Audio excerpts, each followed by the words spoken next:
When they drove them from the land, people said it was a punishment from God for their sins. What sins? We were farmers. We worked the barren land. We never had a chance to sin. Their chiefs had changed into landlords, and their factors and their shepherds drove them to the sea, east and west. They were blown to the sea like leaves. They were scattered on the shores and steered into a desert of wide water. We wondered where we'd find a harvest now. Some ventured on the edges of the ocean just to feed their own. We clung onto the coast like limpets. We were dying. We who for generations had lived in the glens and on the hills were dying. This is Katrine, the woman I will marry, and this is Tormod, her husband, and in her belly is their son, Finn. This is the story of how they came to me, and how the herring came to save us, the silver darlings. Why don't you go? They'll be waiting. Yes, they'll be waiting for me now. I'll be going. Now don't you come down, there's no need. All right. Why don't you go? Katrine!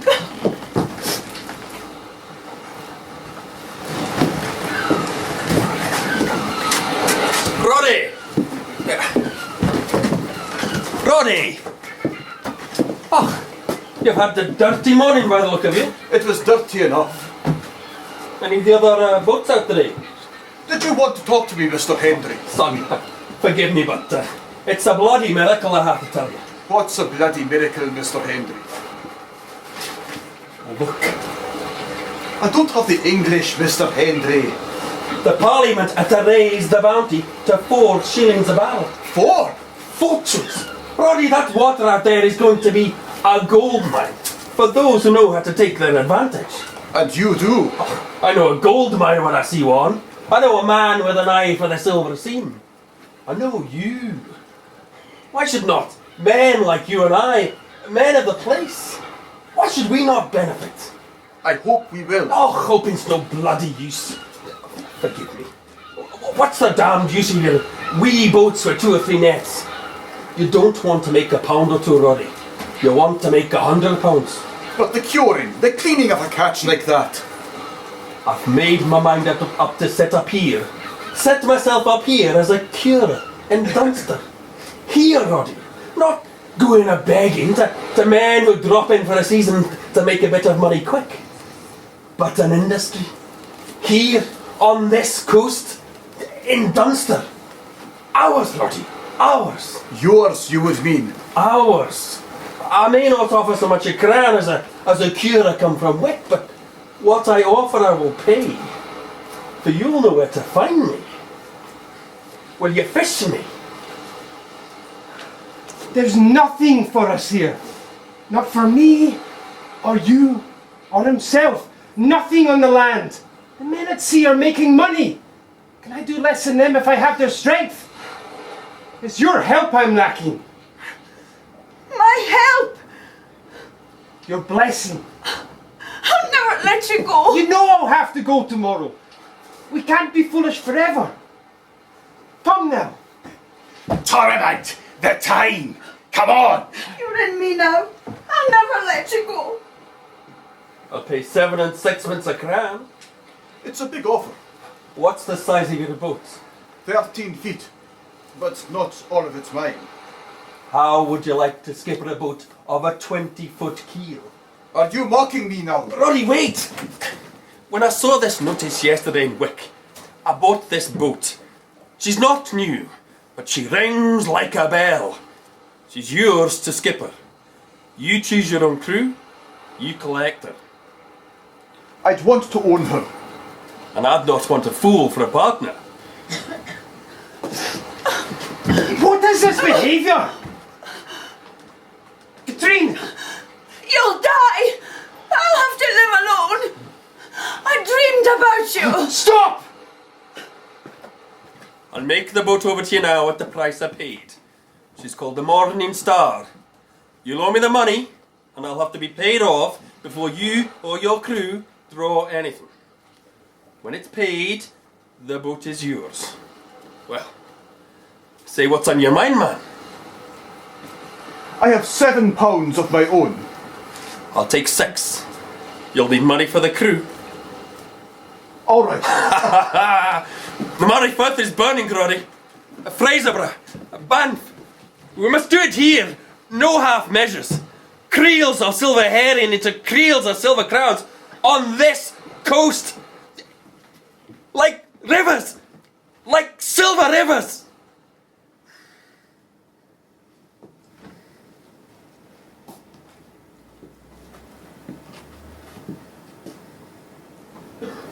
You and I were walking in a wild wood. I looked slowly over my shoulder. In the darkness, a large black horse came towards us, sinking and lifting its huge head. You said, "That's my horse." You looked at me in a strange, smiling way, and then you were on its back. I looked away. The animal pounded its forelegs on the ground and then galloped directly into a black loch. And I watched you and the black horse, sink silently beneath. I dreamt this. I made this happen! Cruel to say that she made it happen. But Katrine had the inner sight. Her ears were filled with an ominous wailing. She put her hands over her ears to stop the sound. She saw an image, an empty boat, broken masts, a large navy ship. A cruel shiver ran through her. Cruel to know what others cannot see. Look, Mr. Henry, it's the Morning Star. By God, she's low. She's low in the water. What's she carrying, man? Herring, Mr. Henry. 30 crans. She's carrying 30 crans. 30 crans in a trip. Oh, he's been in them. He's been in them to the gunnels. 30 crans in a single day. 32. £12 sterling, Mr. Henry. Well done. Well done. But this man's good fortune was nothing to Katrine. She had seen a future that was forlorn. Katrine of the strong will and troubled dreams is confronted by her sister.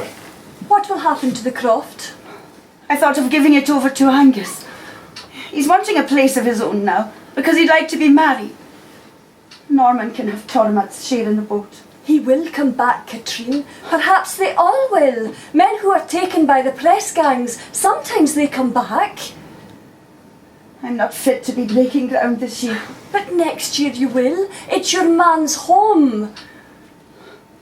It's a fine day. I'll leave now, I think. You cannot walk so far yourself. I'm not by myself. I'll stay with Kirsty Mackay in Dunster. When will you come back? You must be here for him. When the Navy is done with them. When he comes back. You mustn't weaken me, Ishbel. I dreamed of him again last night. It's his boat. That's his child. This is nonsense. You don't know he's... I won't even say it. You can't believe it. It's only a dream. Say goodbye to our mother for me. The morning was fair, and the sky was clearing into wide blue fields as Katrine turned her back on her home. Tormod's boat had returned derelict, with a crush of herring in her gunwales. There had been a fight. Not all the blood in her was fish's blood. He had fought them. I knew that about him, that he would have fought them. The Navy, cruising our water for sailing men to fight against the French. He fought them all right. To the death. When he came to me in my dream, his face was pale, and he was silent and sorry. He looked down at me from the back of a thin grey mare. And then he was gone. He rode away. That's the Ord of Caithness, and down there is the Caithness coast. The sky was a milky blue and the sun was warm, and she lay down in the heather and slept a short sleep, troubled by a dream of Rory. Hooves thundering down upon her. Wild black horses of the apocalypse. Hand opening suddenly, her eyes blazed. Innocence consumed. And the stagecoach rolled past her, newly introduced into these northern wilds, and spoke to her of the alien traffic and pomp of the great world, its ruthless powers, its cities and its wealth. You alright there, Hen? A voice spoke to her in English. Can I do anything for you, like? She struggled to understand his southern accent. You need to be free to me, Chookie. I'm no but a shepherd. Leave me alone. Come on, be a bit more friendly, like. I've been brought all the way up here to mind your lair's sheep. And you're all on your own. I'm not going to eat you. Please to leave me. Please to leave me. Mangy, chooker bitch. I want to drop your puppies. She walked on, forcing her knees to work, trying not to be sick, and she came at last to the brow of a broad valley, with birch trees on the slopes of grassy braes. And there was a longhouse over to her right. 2 young men came out of it. It was the first time I ever saw her. Hot, dirty, and heavily with child. She broke my heart. I'm looking for Kirsty Mackay. Have you come from Sutherland? I came from Helmsdale today. You what? Today? Do you know where I might find Kirsty Mackay? Up that way towards the moor. But you can't see the house from here. I'm going that way myself. Why? Because I am. I'm not sure I'll be doing you a favour, madam, to tell you that this here is Captain Roddy Sinclair, offering to escort you. Oh, you needn't trouble, please. I'm going that way anyway. Are they doing well at the fishing get in Helmsdale? I don't know. They will. It's the coming thing. Was it not from the Dale that those poor lads were press ganged? Perhaps you don't care much for the sea. We came from the Glens once. You have good ground here? Not good enough. Not enough of it. Not up at Kirsty's anyway. Did you have to dig it out of the moor, the land at Helmsdale? There are still rocks in it as big as houses. Here's something to see. They came at last to a high stone wall, very broad at the base, as though in long time past it had been a fortress, now fallen upon ruin. The old folks call it Chapel Hill, though I've heard it said that long, long ago there was a monastery here. They called it the House of Peace. A house of peace. Yes, it's a good name for it. That's an old tower or dun, though the schoolteacher calls it a broch. I don't know why. Anyway, I'm late for the sea.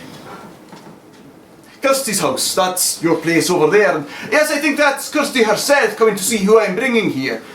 Kirsty Mackay! You've company come from Helmsdale! Katrine is my name. Katrine, I'm Roddy. I know. Well, I go this way. Yes. Katrine, I had a longing to come and see you. But what does this mean? How did you fall in with Roddy Sinclair? Where's Tormod? And why are you walking from Helmsdale? Oh, God, I'm sorry. I'm sorry, lass. I didn't mean to make you cry.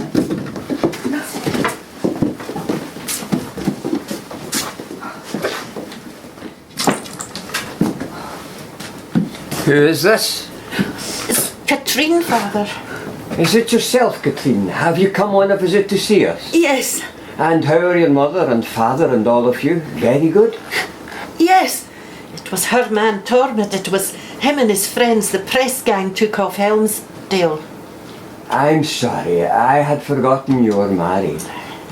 Come away in, Father. You'll be wanting your supper. The porridge pot was bubbling over the fire, suspended from the roof tree by a heather rope, coated round with soot to the thickness of a man's wrist, here and there glistening like ebony. The fire stood in the middle of the floor, hedged about with flat stone. The chimney was a hole in the roof, square boxed with wood. In the dim light, with the yellow tongues of flame flapping over the black peat, the fine display of blue patterned plates in the large dresser glimmered. Kirsty had many household goods, for her father had once had a comfortable holding in Sutherland, which he had rented until the lease had fallen through, and the landlord refused to renew it. And that was the beginning of the evictions. We will read in the 23rd chapter of the Book of Psalms. It was a psalm, of course, that the old man knew by heart, for he spoke it every night. But it was a cruel irony to Katrine nonetheless, for it was the last that she and Tormod had read together, the night before he went to sea for the first and last time. The Lord is my shepherd, I shall not want. He maketh me to lie down in green pastures. He leadeth me beside the still waters. He restoreth my soul. He leadeth me in the paths of righteousness, even for his name's sake. Yea, though I walk through the valley of the shadow of death, I will fear no evil, for thou art with me. Thou preparest a table before mine enemies, in the presence of mine enemies. Thou anointest my head with oil, my cup runneth over. Surely goodness and mercy shall follow me all the days of my life, and I will dwell in the house of the Lord forever. Amen. Amen. Amen. It will be hard for you at times, but you must grow used to it. Yes. My family are gone now, all except Kirsty. She has been a good daughter to me. She will honour my wishes. Yes, Father. You have a home here as long as you would like. And should it happen that Kirsty be taken before you, then it is my wish that you have this home for yourself and the child. You bring peace to my last days. Father. Everything comes in its time.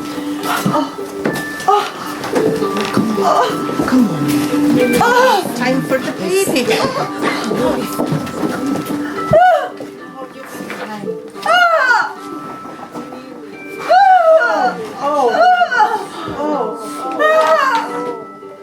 Nearly there. Nearly there.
And so Finn was born without a father, and Katrine, innocent of any wrongdoing, made her home amongst the good people. Finn grew in body and soul, with a clear conscience and an open heart. This was his time of innocence. I wonder if this young man can tell us all the meaning of the chief end of man. Man's chief end is to glorify God and to enjoy him forever. Very good. Now can you tell me the meaning of chief end? It means the big thing we have to do, A little Daniel. Kirsty Mackay, Minister, what rule has God given to direct us so we may glorify and enjoy him? the word of God which is written in the scriptures of the Old and New Testament is the only rule which directs us how we may glorify and enjoy him, Minister. Thank you, Kirsty. Now, Katrine, can you tell me something? What is God? God is a spirit.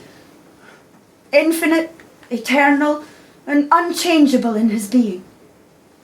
Wisdom, power, holiness, justice, goodness, and truth. Very good, Katrine. Now, Roddy Sinclair, let's see if we can improve on your performance last Sunday. Wherein consists the sinfulness of the estate into which man fell? All mankind, by their fall. No. That describes the misery of the estate into which man fell. First we must have a definition of the sinfulness itself. Yes, well, the sinfulness of that estate whereinto man fell Consists in the guilt. consists in the guilt of Adam's first sin. The want of the original righteousness. Yes, and the corruption Of his whole nature, which is commonly called original sin, together with all actual transgressions which proceed from it. Can anybody tell me what is the third commandment? Finn, The third commandment is, Thou shalt not take the name of the Lord thy God in vain, for the Lord will not hold him guiltless that takes his name in vain. Finn, you have a hero's name and a hero's heart. Make sure you keep that commandment. Now, can your mother tell me something? Katrine, what is the seventh commandment? Thou shalt not commit adultery. Good. And may the Lord be with you. Amen. Amen. Well, Roddy, you'll feel a better man for that.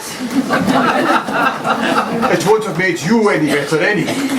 Sandy Ware, he learned his ABC in his father's squire, setting himself up as a preacher. He'd be better helping his wife and daughter work for Croft rather than stravaiging about the country trying to teach people who know better.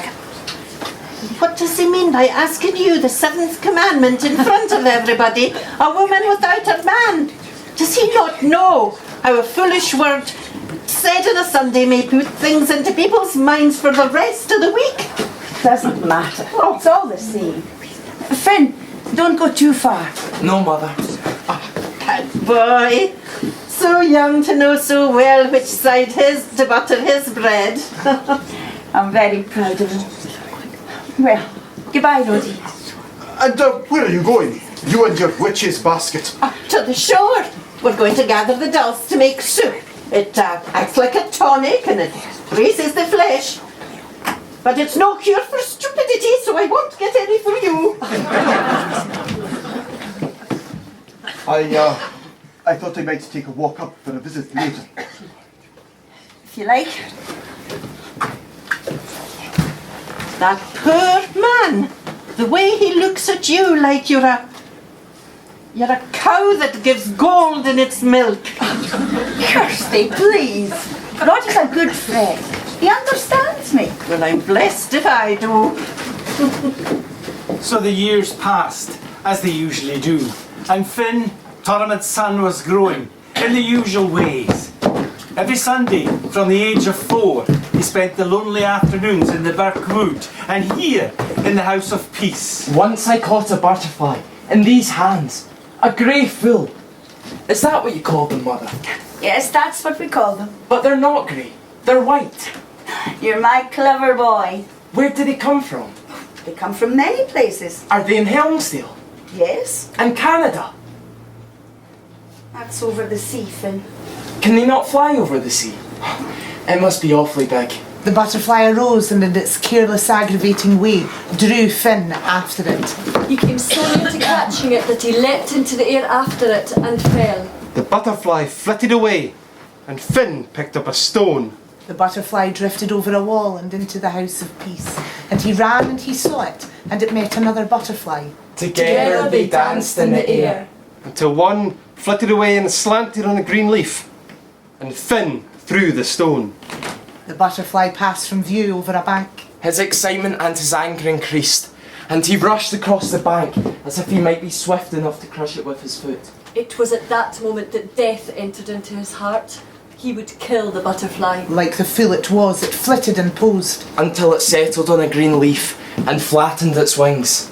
On hands and knees, he crawled slowly to the leaf through the coarse old grass. He had learned his lesson more than once. He did not raise his head or rush the last yard. From the grass he slowly lifted his right hand to the near edge of the leaf, then his left hand. And pounced! Bringing the leaf and then himself headlong in the grass, a mad fluttering and tickling under his palms. He crushed, and he felt the butterfly break. Instantly, he opened his hands. His palms were covered in silvery dust. On the broken leaf, the butterfly was dead. And he wept and sobbed wildly, drenchingly, till he was exhausted. That was years ago. I was only little.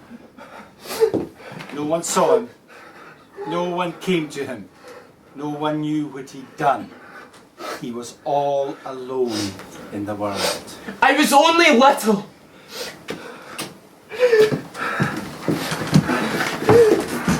I was only little.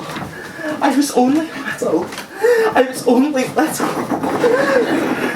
I was only little. Finn! Is that you? Where are you? Who are you talking to? Nobody. Well, that's a funny thing to be doing at this time of day. Talking to nobody. It's not. I wasn't talking to anybody. Are you sure? It sounded like you were talking to somebody. Tell the truth now. Look. Where? There. God's fool is watching you. The butterfly. You must be truthful. That's a grey fool, not a God's fool. You're the fool. Well, everybody has to be called something, I suppose. Did you come up here to see Mother? And you. And Kirsty. And the cow. But you weren't there. I'm alright. Of course you are. But you know women. They don't always like it when we do things. Don't they? What things? The things that we do when they're not there to watch out for us. They worry about us when they can't see us. Does she worry about you too? Does she look out for you? There are things that we should not say to women. That is all. What things? Things that they would worry about. Like the other day, when I told you about that time we ran the boat aground. Remember? And you climbed up those rocks in the dark. Things like that. Finn? It's late, Finn. We're all out looking for you. I'm alright, Mother. Do you mean to disgrace me, Finn? Can't Finn and I take a little walk together? We were talking. Come back to the house. Where were you? I thought I'd lost you. In fact, I found him talking to himself in the house of peace. It's all right. I talk to myself there too. It's that kind of place. You shouldn't frighten me that way. I was alright. I didn't know where you were. We saw God's fool. It's called a grey fool, the butterfly. Isn't it, Mother? My people all say it's God's fool. Yes, some folk do. But it's wrong to use the Lord's name. So we say grey fool. Ah, there you see, Finn. Even the things that we see every day have different names depending on who we're talking to. I caught and killed one once when I was little. I remember. You were terribly upset. I was only little. Oh, you gave me a fright, all of you. Finn, inside, now. Yes, Granny.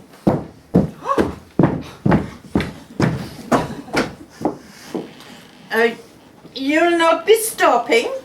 No, I'll be working late getting the boat ready. That's a good stick you need. And don't you be keeping that bairn out of her bed. Will you not wish me luck for the fishing tomorrow? Oh, I won't. Why not? Because it isn't lucky. Say your prayers and himself will look after you.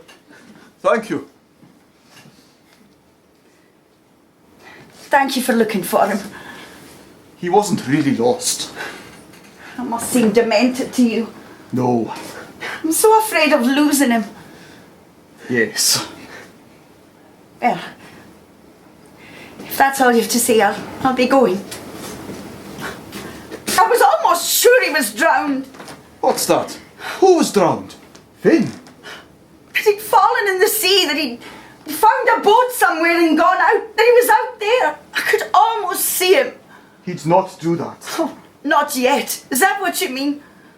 I never want him to. I know. Do I worry too much, do you think? It's nature. Whose nature? What nature? Your nature. Well, I'll be going. Thank you for coming. Goodbye. Goodbye. Be careful. Be careful of the sea. I will. Goodbye. Goodbye. He did not know, for she could not tell him how much the sea had hurt her. She could not tell him how broken she was with the pain of what the sea had done to her, and how afraid of it she was. She was like a beaten dog, cowering from the memory of the pain, and she could not forgive him for not knowing that. How could he not know? How could he not see? Goodbye!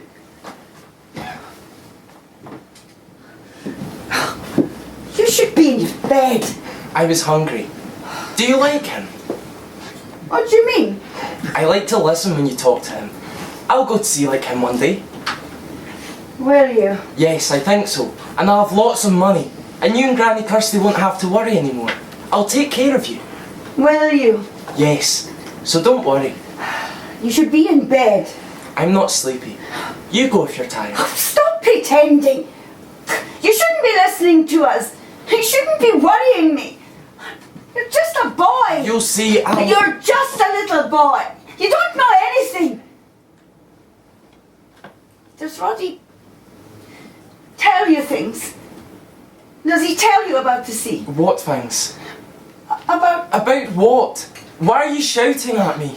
Mama doesn't want you to talk to him about those things. What things? Why? Why don't you like him, Mother? He said you worried about him. He won't drown. He's so strong. Everything will be all right. She knew this was not true. She knew that he would not be her little child for long.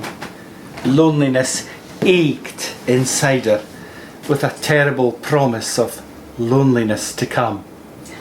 Finn, listen, you mustn't be angry with me. The sea has not been kind to me. Do you understand? Yes. He didn't understand anything. Are you crying now? Don't cry. I'm not crying. Don't cry. I hate when you cry. You'll get cold. All right. Don't worry. I won't. We'll go to bed. Be nice and warm. I'll take care of you. All right.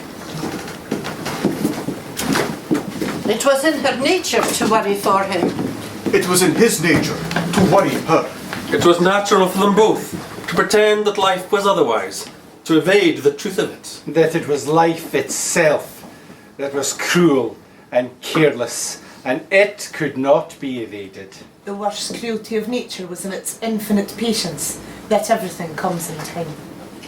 Before Finn was 2 years older, he came to sea with me. This is how that came about. The land was visited by what people called the plague. They spoke of it in low voices and feared it more than death. It's uncleanness, it's taint, it's corruption. Kirsty still went about, gathering her herbs and lichens, visiting the older folk she remembered being young with her, visiting the houses where she heard there was sickness. I came to this house, a family house that stood hard by a burn that ran downstream from the sailor's house, where the plague first showed itself to us. No! Seamus? Kirsty, get out! Go home! Is there no one looking after you? Oh, get out! Nan? Nan? Nan, what are you thinking? Is he still alive? Nan! He's alone. He sent us out. He's dying. Your father cannot die alone. The children, he sent us all out. Somebody must look after him. There is nothing to be done. He'll die. Then we'll burn it all, burn everything. Nan, Keep away from me. I haven't got it. Where are you all, Nan? Where is everybody? Kirsty stood in the yard and saw that everything was gone. Even the animals had been taken. And soon Nan said the house would burn. Everything but her humanity told Kirsty she should leave too. But no one should be left to die alone. She would be careful. She would be fine. Simple people want simple answers. When they do not understand, they are vulnerable. Very vulnerable to those who claim to have the answers. When the silver darlings swam into your nets, you danced. When money was in your hands, you forgot God. But God does not forget. He sent the fire and the desertion to clear us from the land. And now the ships. The ships with more money for your merry making. He sent the plague in the ships to consummate their punishment. I cry upon you now to repent! Repent while there is time! What is to be done? But old Hector knows some remedies. He tried them with John Henderson and Moira Mackay. Now they're both dead. I heard there's a new doctor. A doctor? Someone said he was in Thurso, some Englishman. What good ever comes from the English? It's them and their exiles that brought this plague. Mark my words. A doctor? Is there any news from Helmsdale? A new doctor? There are houses burning, just like in the bad times. Houses burning. Children alone on the road. Parents dead. Everything falls apart. God have mercy. Christ have mercy. God hates us. Enough of this foolishness! No one trusts anyone. Everyone's afraid. We must keep the fishing going. Damn you and your fishing. People are dying. Everything will die unless we do. I hear it's on the islands now too. It's your damn profiteering. No, you cannot blame me. Who should we blame? Calm yourselves. What are we to do? Nothing. There is nothing to be done. We have to wait. A new doctor?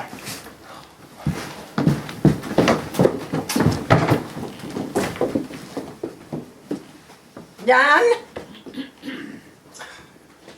Your father is dead. Can you hear me? I have washed and prepared him. I can do no more. Do you hear me?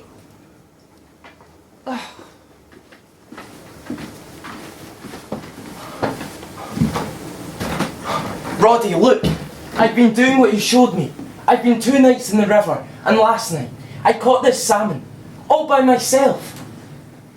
We don't use that word, Finn. What word? Salmon? Fishermen won't name that fish. Why in God's name not? Who knows why we do things? Or don't do things? Granny Kirsty will laugh at you. She likes nothing better than this. Salmon. £18, easy. Finn, I don't want to alarm you. Your granny is not well. Is it the plague? If there's no more sign in 2 more days, then she'll be all right. But we cannot quite be certain until then. Your mother has said that you're to stay with me. Mother. She's well, Finn. I saw her. I think I'd like to see her for myself. All right. I caught this salmon, Mother. How are you feeling, Finn? You've been gone for ages. All right. How's Granny? She's not in great form. Is she still shouting at you, though? No. Are you missing your old mother at all? Not really. Not yet. Don't come any closer, Finn. Just in case. I can. Please, for me. I could sleep in the barn easily. Don't make it harder for me. You stay with Roddy. And if you're up this way tomorrow, maybe we could have a word. She'll be missing me. Goodbye just now. Come on, Finn. But the fish? We're fine. You just take that with you. I'll leave it on the stone for you. Granny Kirsty will like it. All right. Thank you. Where are you going, Finn? I'm going to find a special doctor for my granny. Mr. Henry said he's in Thurso last week. A And if he's not there now, if Mr. Hendry's wrong, Then I'll find him somewhere else. I'll ask for the road at Wharton. all right. God guide your feet. I can guide them for myself. Then the doctor will be a Saxon. What? The who? The doctor. He'll speak English. Will he? It doesn't matter. I'll make him understand. So, Roddy saw Finn set out on his singular destiny, and he understood that for some men, destiny is something they make, something they can choose.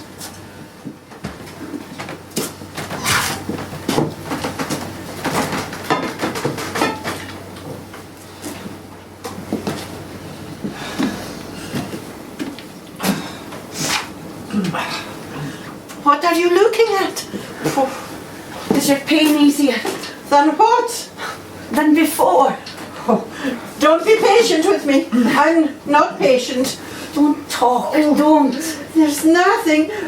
Will you try some soup? I won't die. No. I'll see you dead first, Gata, beggar woman. You and your whelp. You first. Yes, You hear me? yes. Now lie still. I can't. Oh, God help me. Who is doing this to me? Shh, quiet now.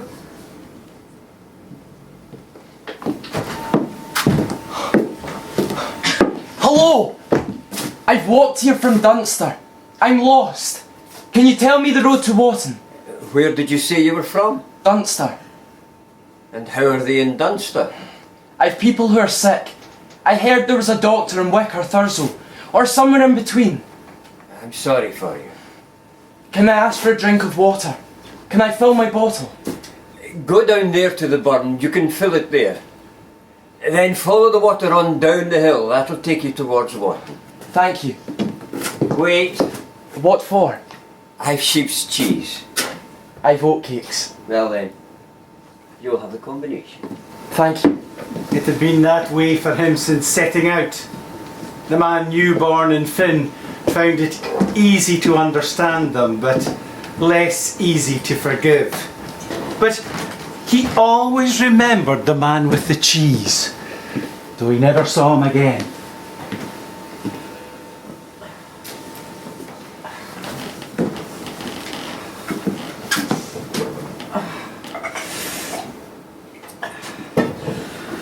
Now you'll take this. Come away, Kirsty. Here you are. You must take something. Get your strength back. Shouldn't. What? Shouldn't stay. You shouldn't stay. Leave me alone. I'd leave you. You wouldn't. Come on, try some. Roddy left it. I order you to leave my house. This is my house. Try a little. Leave me alone. Leave my house. Just a little. Won't you try? Go away. Get away. You'll be the better. Oh, let me die. Get away. Maybe I should at that. Oh. I should have left him. What was that? I should have left him. I should have. Oh, Catherine, save you. Save yourself. It's too late. I was sick this morning. Well, what are you waiting for? Drink something. You first.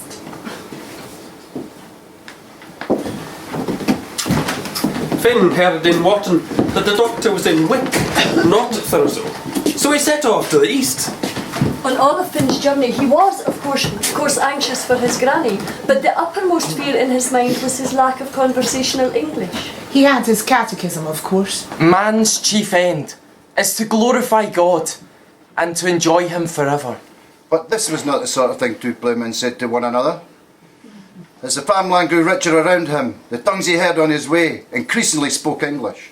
But it was not the English of the Bible, and he wondered to himself how it was that an English doctor spoke. How are you? I am well myself. I thank you. How are you yourself? I come from Dunster.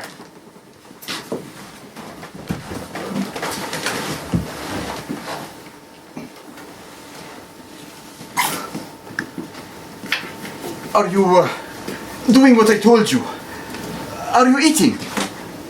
Are you keeping your strength up? Yes. It's been something to think about. I've kept cream too. Good. Good, that's fine. It won't be long. You should have Dougal make a coffin for her. When it's over, we've made a place for you, just for a few days. Just till we're sure of you, so that we can... Burn it. Burn everything. Yes, we'll burn it all. I should be scared if I'm not there. Yes. Thank you. You're... What? You're welcome. Roddy, bring a coffin. Yes. If I get sick, I'll hang a white kerchief on the door. And you're to stay away. And you're to keep my son away. Do you understand? Yes.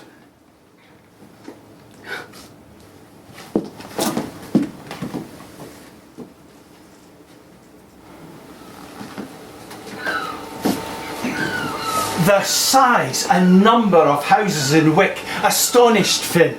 But it did not really astonish him, for he'd expected it. But not the number and size of ships in the harbour. The great stone walls, the smell of brine and herring guts, the clanging of the hammers and the loud clatter of the cartwheels, yells of laughter, of warning and of anger, and the clouds of screaming gulls. The hundreds of men and women all around him suddenly. All of them busy. No one looking at him. These unsettled him in his solitary nature and he grew confused. Sir, I come from Dunster where my people are set. Can you learn me? Damn all the English and their stupid bloody language. Sorry. Nobody minded a boy talking to himself. This was Wick. The easy northern mistress of the industry. The Klondike of the fisheries. And Finn felt very small and countrified. It seemed to him that so many roofs, huddled so close together, must serve a defensive purpose. They were there to keep him out. Still, he conquered his fear and approached a stranger, summoning his very best English. Your forgiveness, lady. But can I know the doctor's house? What's the matter with you, Babby? Do you not have the Gaelic? I'm looking for the doctor. It's not for myself.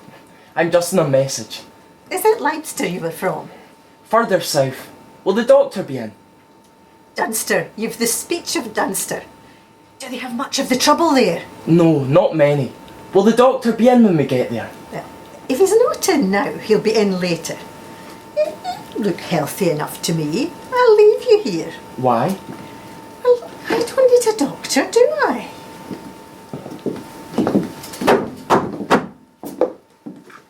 Aye? What you wantin'? Finn's English vocabulary fell about him in pieces, and he tried his best to pick it up again. Is doctor in house? No, he's no. What you want anyway? What's up with you? Do you wanna see the doctor? Yes. He's no in. You've been in here. He'll be in an hour. Do you want to wait him then? Yes. Well, come Ben, will you? Get your chipped ass inside. You fucking dumb shit. Thank Where you. you come from? Dunster. Dunster. They know what either there yet. Sit down there. There I said. Finn never thought, as he sat in that waiting room, of the heroic effort he had made to sit there amongst the townsfolk with their petty and serious complaints. He never thought of what it had cost him to get to that waiting room, of lack of sleep and lack of food and a journey of 30 miles on foot, and it had left him unwilling to answer even the most friendly questions. He was so tired even that he forgot to practice what he had come to say. His eyes grew heavy in the stuffy heat. Good morning. Good morning. Send in the first one, please.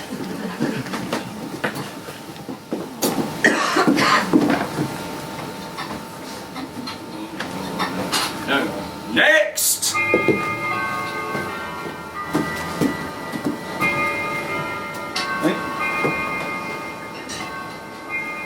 Oh, there it is. Next. Next.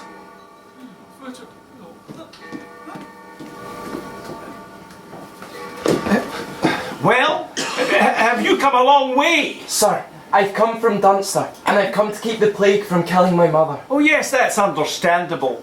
Did you walk all the way? You'll be needing some water. Oh, more, some water. Now, I'll speak to you in English, although I have some understanding of the Gaelic, and Morag here will keep me right. For me, did you go what? I heard that you were the special doctor for the trouble. Oh yeah, you heard that, did you? Yes. My mother is with my granny. Nursing her? Yes. Oh, yeah. What doing she to keep it gone? She is washing, and she has salt water for her feet from a man. A doctor? The shoemaker. But he also does the doctor. Whiskey! Whiskey! Whiskey! If they're not dosing themselves with whiskey, it's smuggled brandy. These people think it cures everything if they get pie-eyed. I tell you, it's my belief that the treatment of the preliminary diarrhea by calomel and Dover's powders is the thing. Now, the diarrhea is not the same as a cholera, but if we get them to bind their bowels and have a bloody good sweat, they might just be all right. Who's this? Oh, this young fellow has walked 30 miles just to hear this. His mother is treating his granny for the trouble, so I think you might slow down a bit. What's your name? Finn. Oh, well, Finn, this is the man you want. Let us both learn from him and teach him some manners. How is your mother cheating the case? I saw her burying Granny's clothes in a hole in the ground. Did you? Ha! Well, you're both very intelligent. Her for disposing of soiled linen, and you for coming to me. Lord Donald, I really must be going, and I know you're busy too. Give the boy the powders for nothing, will you? We'll make it part of the study. These country cases will do greatly to our understanding. Can you read and write, boy? His name is Finn. Yes, yes. Well? I can. All right, there's a letter, Finn. Take the powders, do exactly what it says in the paper, then write us a bloody old letter, and we'll call it even. Hey, there's a good boy. Now, Donald, I really must fly. Goodbye. If anyone ever asks you, that's how they beat Napoleon. Morag here will look after you now. Now, this packet here is for your granny because her case is more advanced. I've written granny on it for you. And this one is for your mother. Now, you must take it at the first sign of the dysentery. If it's not too bad, 1 every 2 hours, every half hour if it's bad. Do you follow me, Finn? Yes. Good, you're a clever lad. When all the trouble is gone from the house, you must take the dirtied clothes and burn them. All of them. Scrub out every corner of the house with lye and leave the furniture outside to air for 2 or 3 days. What is it? You mean we can save the house? What? We'll not be needing to burn it. No! Mother will be very glad. Oh, what's wrong? I just feel bad that I can't pay you. And all the other doctors. Save your mother. It's been a pleasure to make your acquaintance, Master Finn. I'll be hearing more of you.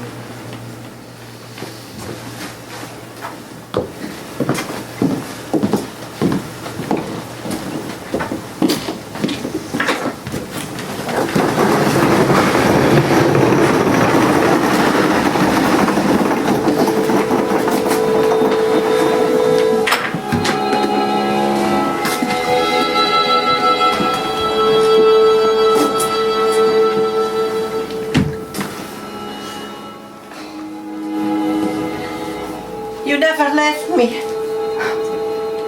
While in your debt, Do you think?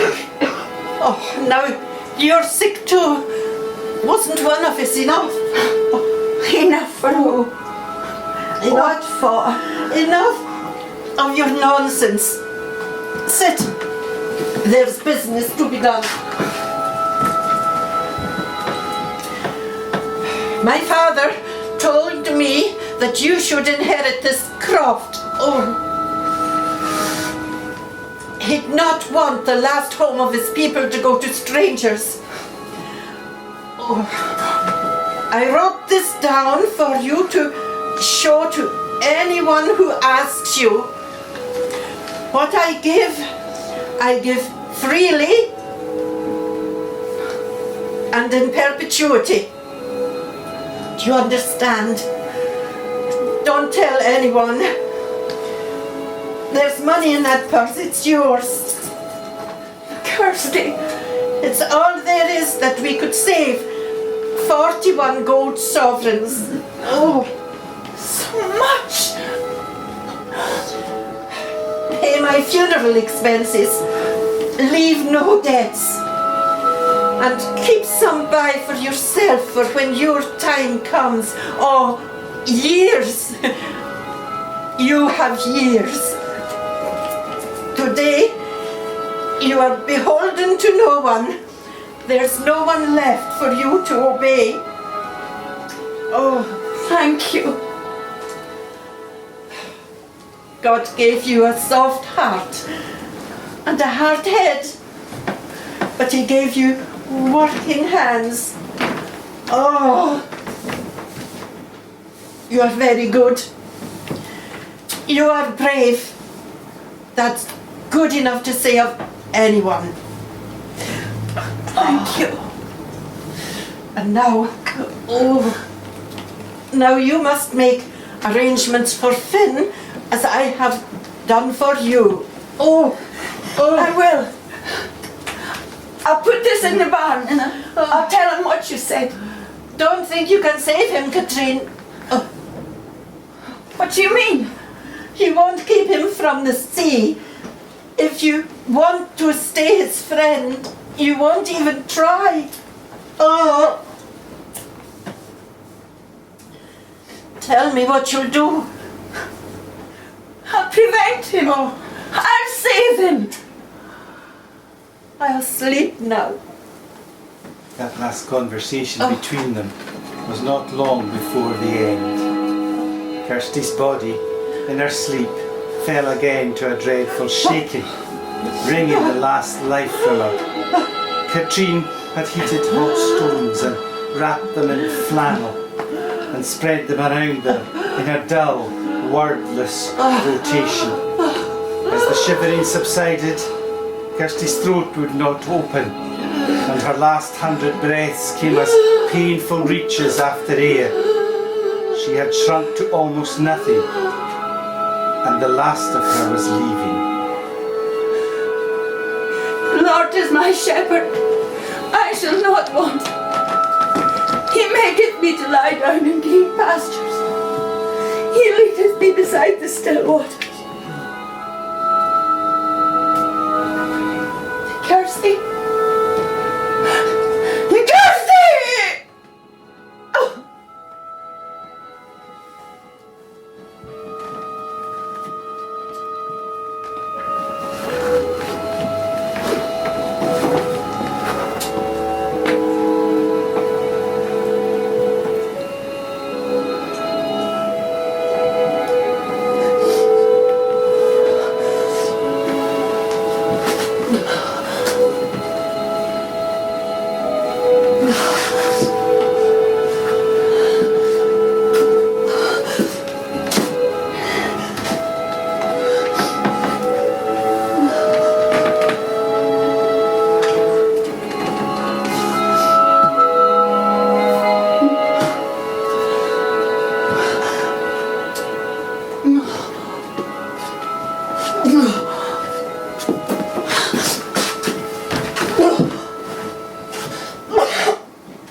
Mother!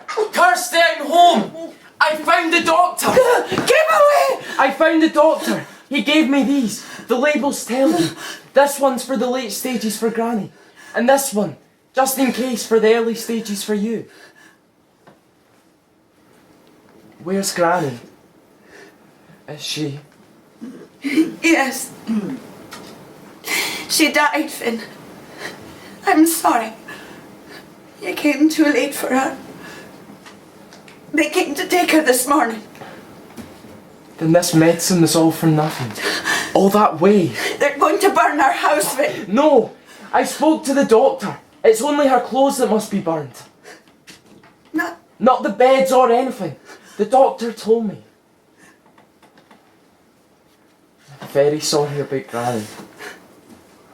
Are you? I don't know. I was sick yesterday. I don't know. You'll be alright. You will. Yes, I'll leave the medicine for you then. that's maybe wise. Leave everything to me. No, right? I'm going to tell Roddy I'm back and everyone. Yes, good. Are you sure you won't be frightened? Are you alright? Off you go. I'm just tired. Alright. Good night, Mama.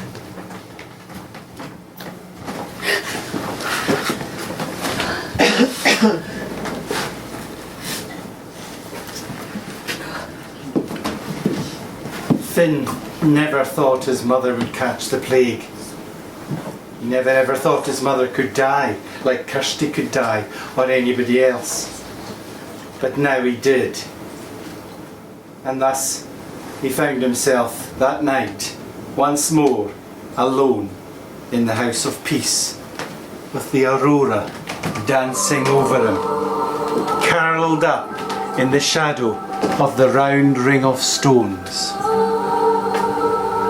wishing for a father he had never known. Father, is it you? Have you come for me? A reflection. You're only a reflection.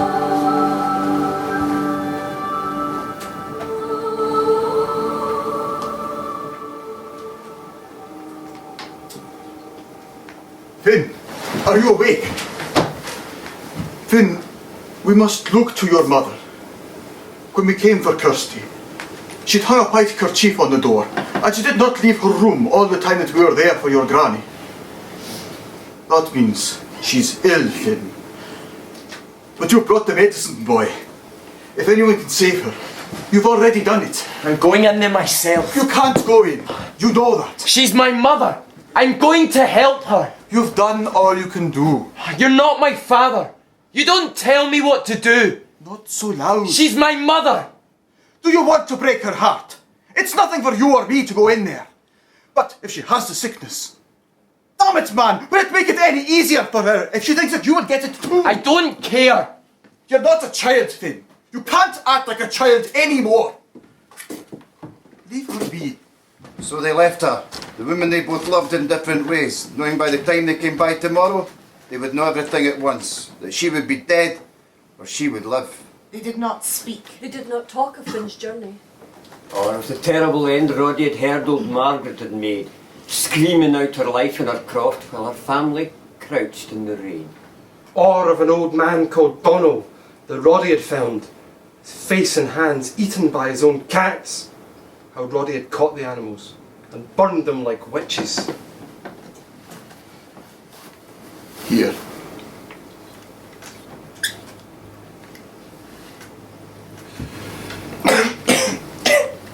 Is that whiskey? I'll have one to keep you company.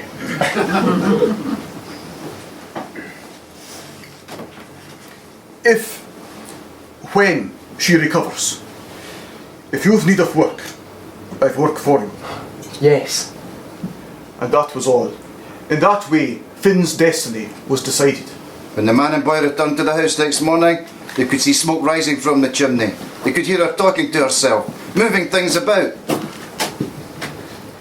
Oh, you can help me now. We've just the house to clean out. But the signs. You had the dysentery. Yes. Must have been the soup. It must have been the soup. It took Katrine weeks to recover from her sickness. By the time she was back working on the nets, Finn was already at sea.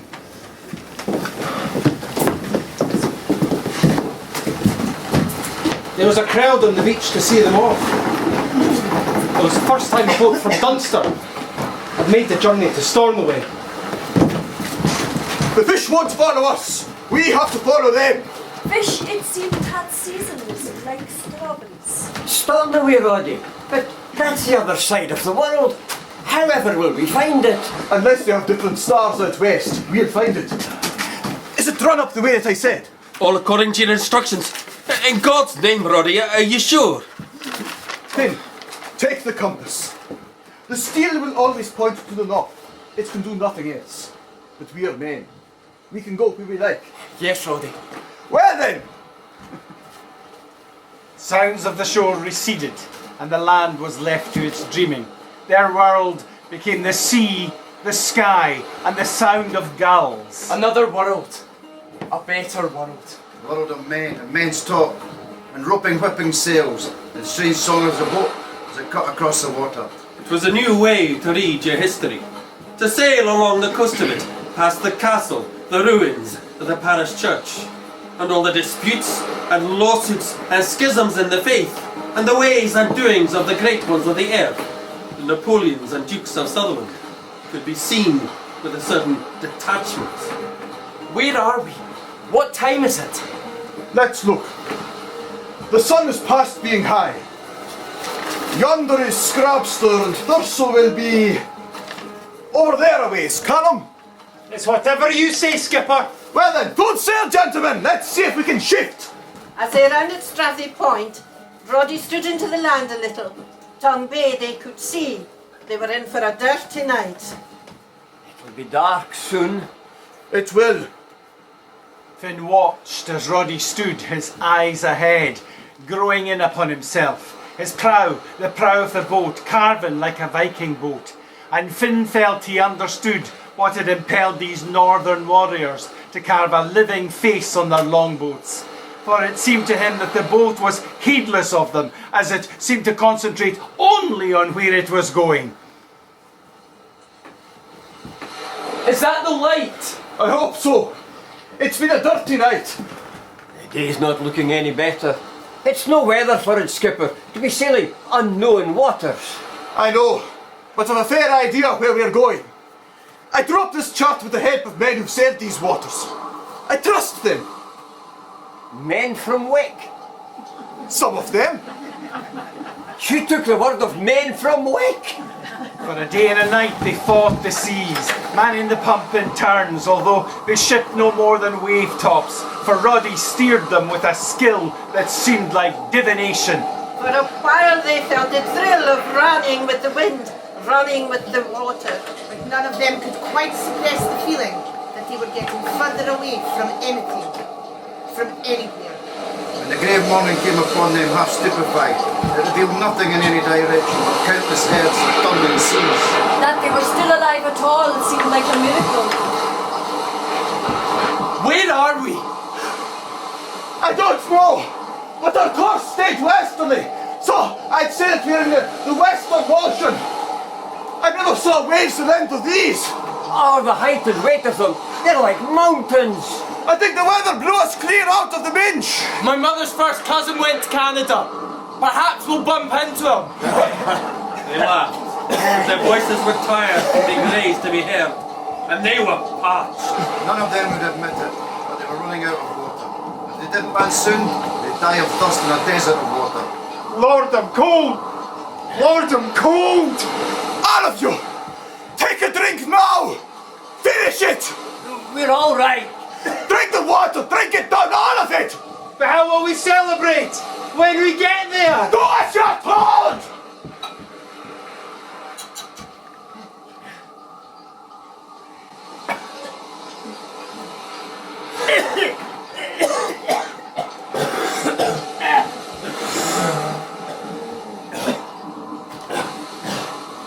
No! Let's see if we can find the island, shall sailed into the setting sun in mounting seas. Rob was the first of them to grow faint. They tied him to the mast to prevent him from injuring himself.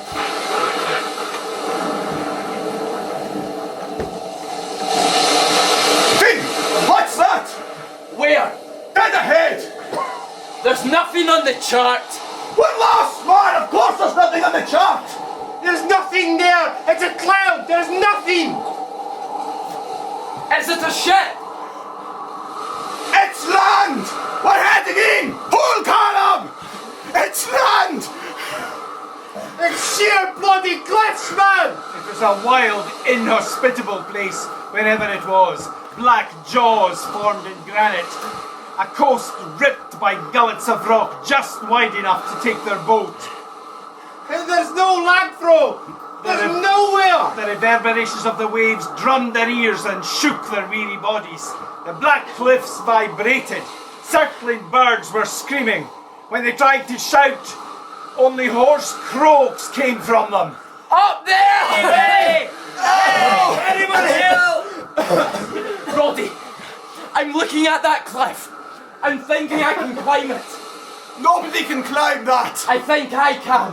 We'll rest. We'll try again. If you can land me, I can do it. Are you mad? No, I'm not. And how do we land you there? Easy. One of you pay out rope, while the others bring round stern first. I can jump. Jump! And if you fall in, and the sea brings a boat in there to crush you. One of us has to try. If you fell, we couldn't help you. We'd lose you. Well, if I don't do it now, I'll have no strength tomorrow. You'll not do it now. Why not? What are you frightened of?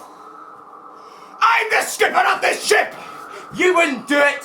That's why you're against me. Because I'm the man who can do it. Then, what would be the point? Where there's land and there's rain, there's water.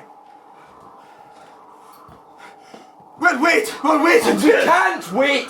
We can't wait. Aft right column, all as you dare. I can do it now. When it comes up, Finn, up she came, rushing on the rocks. No! I can't see him! Where is he? Finn! Finn! Pull him back in, man! You'll drown! Finn! Yeah! By Christ! God forbid me! He made it! Never. He did it. You'll never see the like of that. Climb, Finn! Watch what you're doing! And there was Finn splayed black against the rock, Climbing. living and moving without time for thought. Reaching up, his body hanging over the sea. Seeking a hold with his fingers and his toes. Loving it, loving the danger of The it, importance of it. loving being himself, his spirit lifted in a rush. Silent cry. Seeking a purchase on the stone. Then he was gone. Finn! Their eyes searched the sea, the cliff, the sky. Finn! Finn! And high above, he was shouting his own name. Van! Van! Van!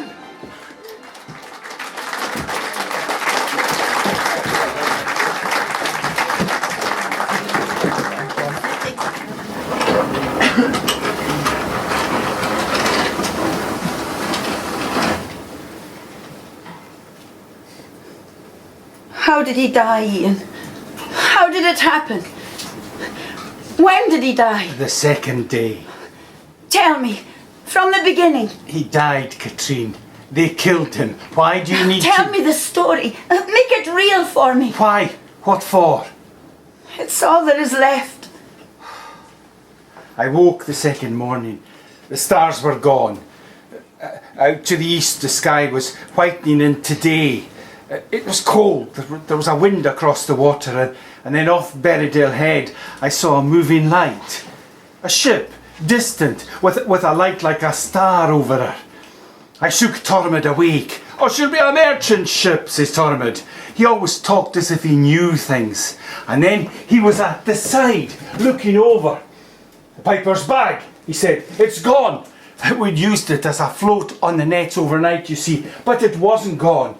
Our boat was listing with a weight of fish in it. You were in them then? Oh, we were in them. Oh, we forgot everything. The ship, everything. All we could think about was, here was food for our families. Here was maybe even some money. Here was maybe even life itself.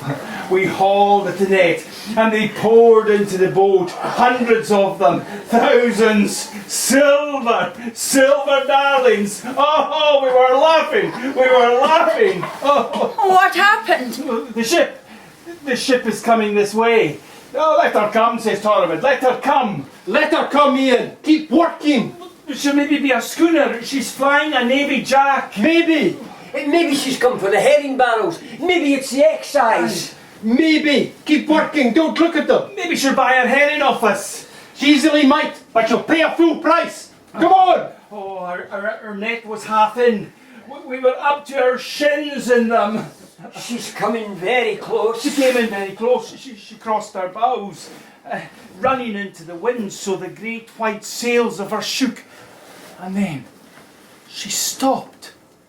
I never knew there were men in this world who could play the wind and stop a great ship in the water just like that.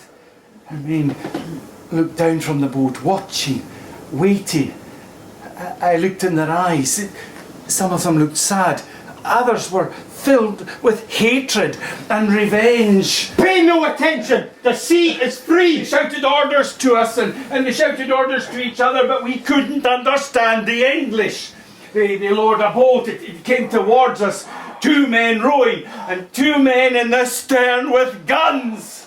Jesus, Tormund, what will we do? Keep working. Don't lose the fish. Don't look at them. Don't look at them, he said.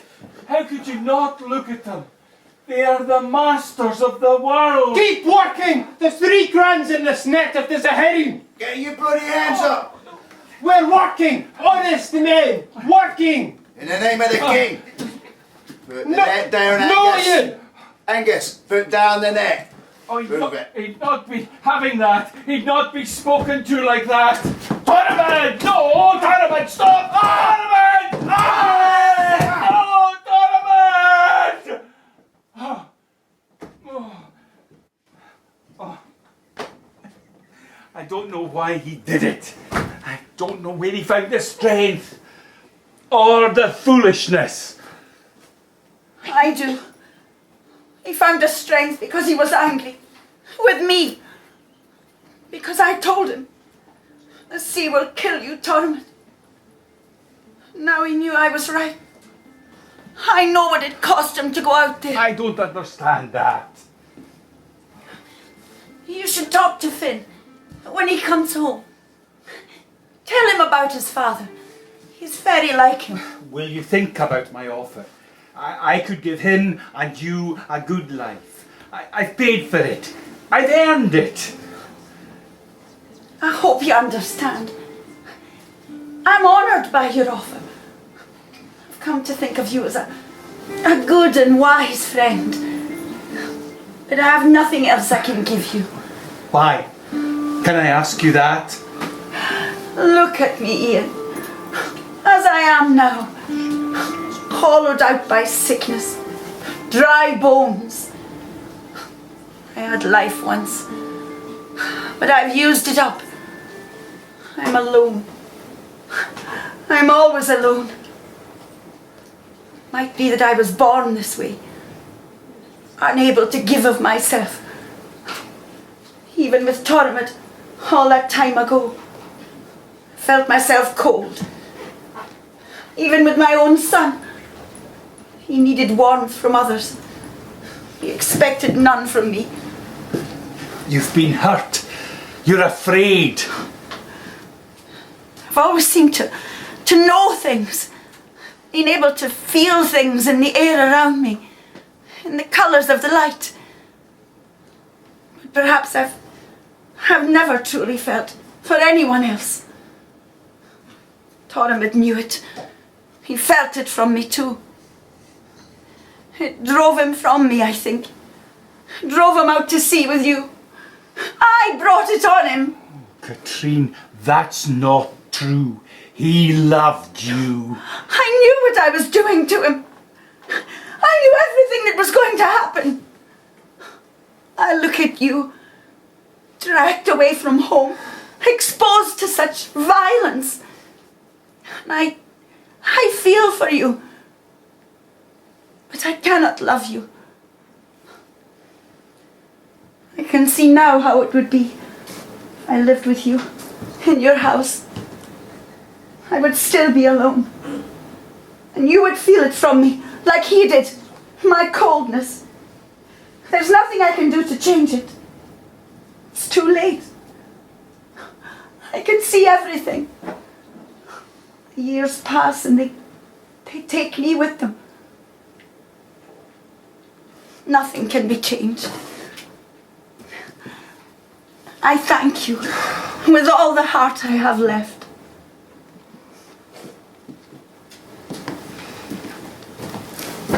They fished from Stornoway for 6 weeks, and the students came home before they did. How Finn went up the cliff. Climbed the rock face in the storm. Finn, our hero. Finn had saved them all. How Finn was a magician. How Finn loved the girls, and the girls loved Finn. Finn was a hero. Finn found a fish. Finn climbed a stone. Finn found the water. And how they had not spoken. Not for weeks. Finn and Rory. How murderous with jealousy Roddy had become. They said the blackness of the blackest cloud was nothing to the blackness of their brows and the blackness of the looks that passed between them. It was certain that trouble was to come. For folk will make up stories to match the nonsense in their head. Find answers where there had never previously been questions. Whisper half a lie and breathe life into a rumour oft repeated. And thus create a book of lies. And worst of all, they end up believing what they choose to believe. And now a rich stranger had come to marry Katrine. And Roddy would murder him. Or Finn would murder him. How Tormod was dead. How Tormod left Katrine to the stranger on his deathbed. And how Katrine and her lover, That same stranger. had conspired together. And Tormod had been murdered. And Tormod came back to haunt her. And Some of it was true. And none of it was true. But everybody said it. And everybody's saying it made it true. It was certain that trouble was to come. It was certain that trouble was to come.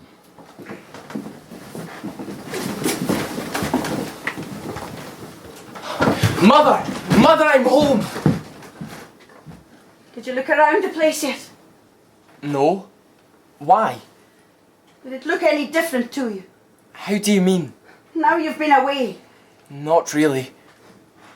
Everything looks different to me. Mother, I've brought you things. Roddy Sinclair said he'd come around and join us for his supper. Good. There are things to be discussed. All right. How could you do it? Mother! How could you do that to me? Do what? You left when I was sick. I was too sick to stop you. And then you made that climb. It was nothing. It was nothing. Does your life mean nothing? Does all I've done for you mean nothing? I made a life for you. Here. I made you a life. And you would throw it away like it was nothing. You don't understand. Explain it to me. We had no water. We had no choice. No choice. You say you had no choice. What's she doing here? Hello, Finn. I could hear that you were back. What are you doing here? My mother said I was to help while you were gone. You were gone.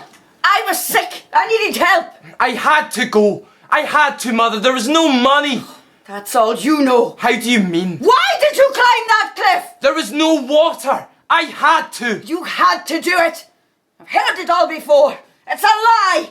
It's a lie. It's the truth. I didn't want to. That's all, Finn. Mother. No more. Mother. You hear me? I had to. You wanted to, didn't you? Didn't you? Don't tell me you had to do it. You wanted to do it. Mother. There's something else I have to tell you.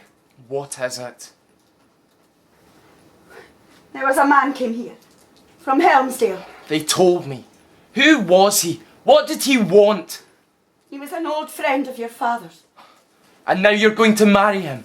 For his money. That's what they're saying down in the village. And what do you say down in the village? Is it true? Does your reputation not trouble you, mother?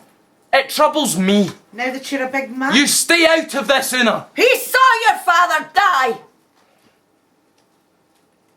He told me. He watched your father die. They killed him, Finn. They beat him to death.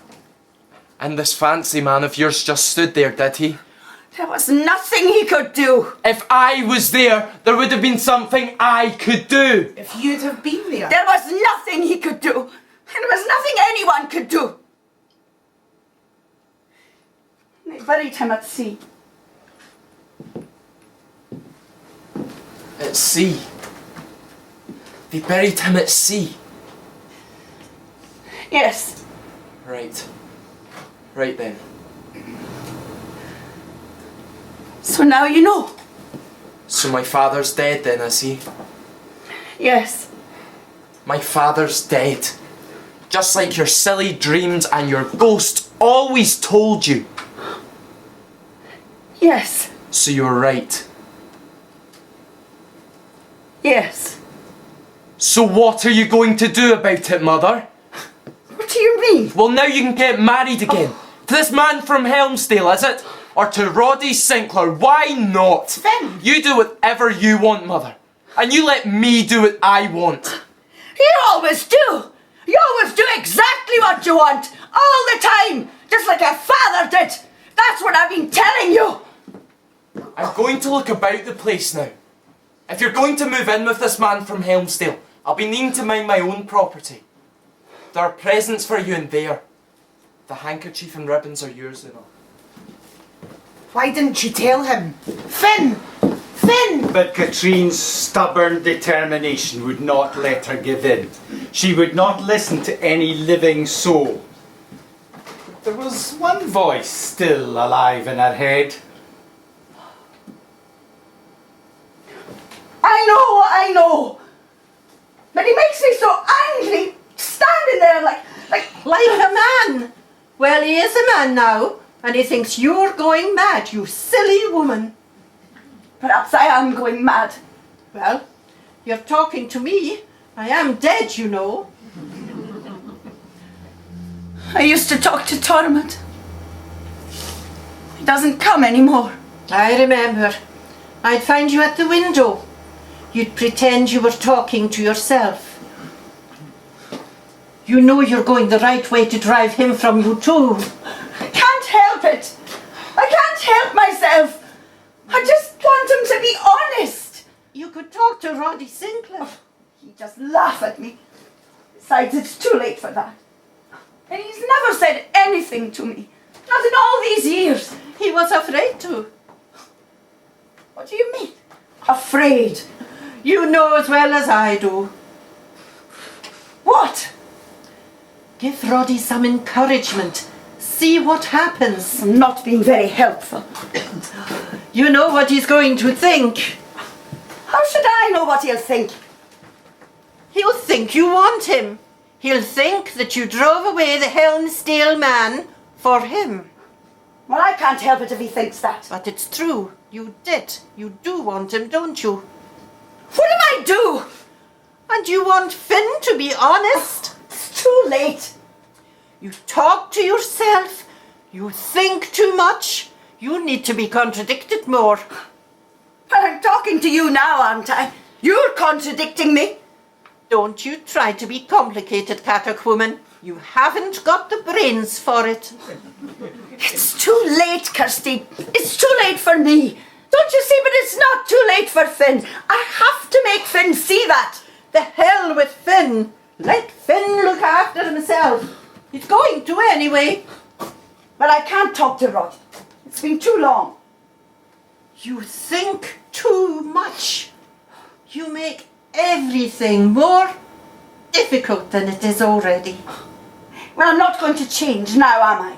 Oh, you're hopeless. Life is wasted on the living. She must take it from here or let it go. It's too late, Kirsty. It's too late. What's too late? Who are you talking to? Nobody? I remember Finn saying that when he was a boy. Always talking to nobody. Do you ever hear anything worthwhile? How was it? The fishing. It was good. Where's Finn? I had a fight with him. I drove him out. He's an easy boy to have a fight with. Yes. He's brave as a lion, Katrine. Is he? As a lion. With a temper on him to melt glass. Would you like a drink? What's that? Jamaican rum. It found its way to Lewis. Now it finds its way here. Will you try some? No, thank you.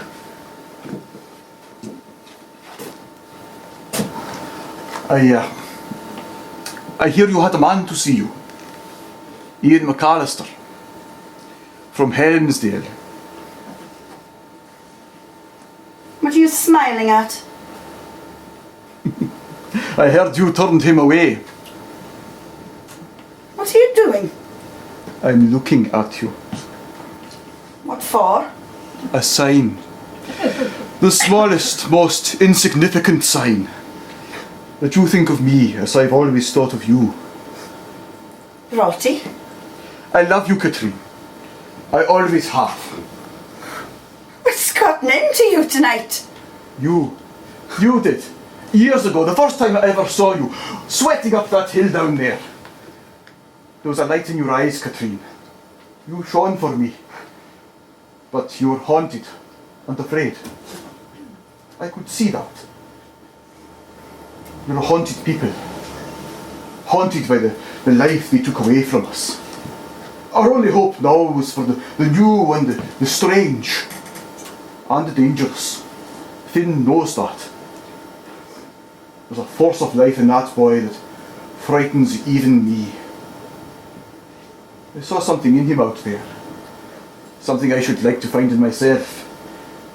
And find in you. The courage to live. Courage is life, Katrine. Fear and the dead have been in charge here long enough. It's a very pretty speech. Thank you. I've been going over it and over it. For 17 years.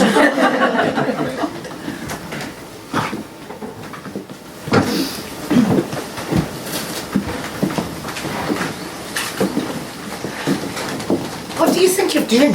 Talking to your mother like that? I can't be bothered with you now, Una. Can't you? Can't you be bothered with even me? Una. What is it then?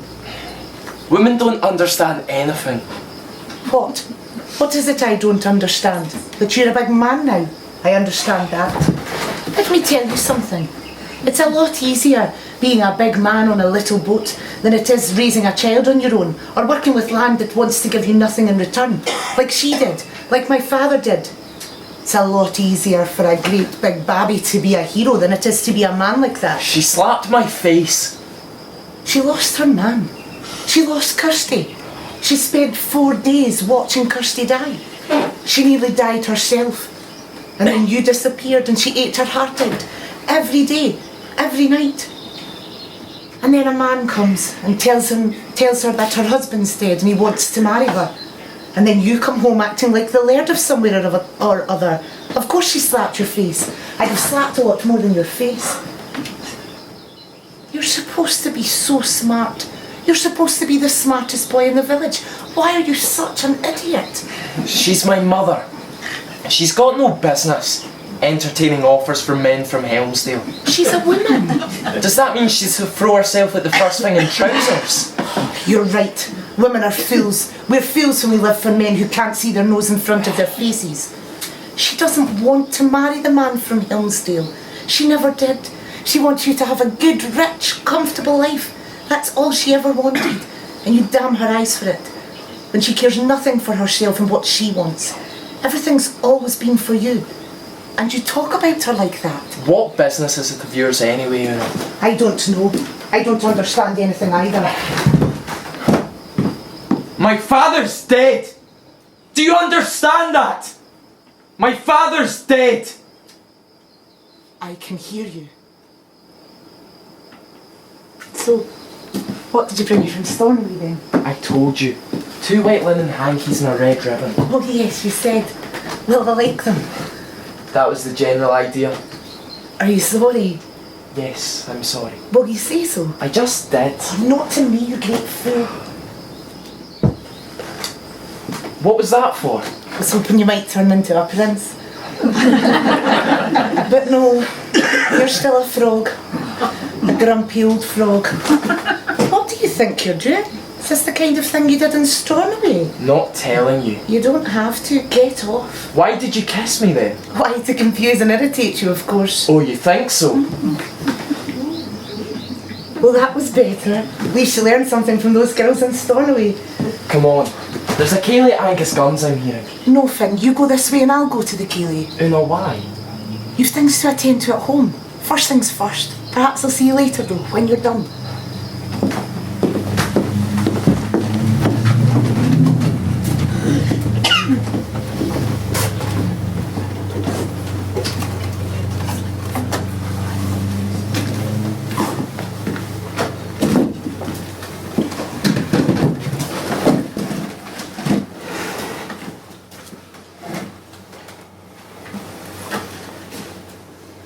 Roddy, you know I've always been afraid. For Finn. Yes. I was right about Tormod. I know, but... I can see him. Sometimes. I have visions. Finn, In danger. he was in danger. I'll not concede it. But he survived. He did better than survive. I don't want him back out there. Tell him that. Tell him how you feel. Don't dice it up in visions. I have told him. And he tells me he has to. And? Well, he doesn't have to. I spoke to the teacher. He thinks Finn may have a chance of an education. What? I don't... What? I don't know that he'd want that. Well, let him tell me that. Tell me that's what he wants. Don't you see? Just so he doesn't lie to me. Does it matter as much as all that? The day I lost Tormund, he lied to me. Told me he was doing something because he had to, when he was doing what he wanted. I was angry with him. The last time I ever saw him. I think that's what's haunted me all these years. So there has to be the truth between me and Finn. All right. And anyway, I can't prevent him, can I? No, you can't. Then the truth will have to do me. I want to talk to him about what the teacher said. Will you help me? If I can. Good evening, Finn. Roddy. I'm sorry, Mother. I know. So am I. It was just... I was so excited to be coming home. And then when I heard in the village... Well, I spoke to the man from Helmsdale yesterday. I thanked him, but I told him no. I should have told you that before. Oh. Right. Sit down, Finn.